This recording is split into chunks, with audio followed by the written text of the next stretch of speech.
આજે વિશ્વ હિન્દુ પરિષદ ભારતભરમાં જેટલા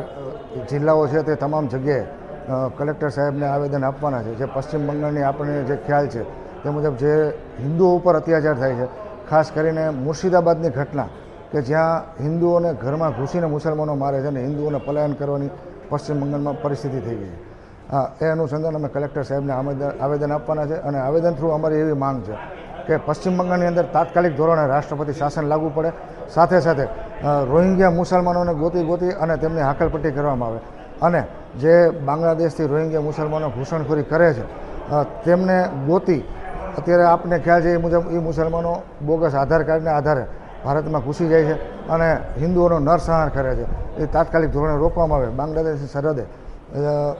તાબડતોબ વાડ કરવામાં આવે અને આ જે ઘટના બની છે એની જાંચ NIA દ્વારા કરવામાં આવે એવી અમારી માંગ છે.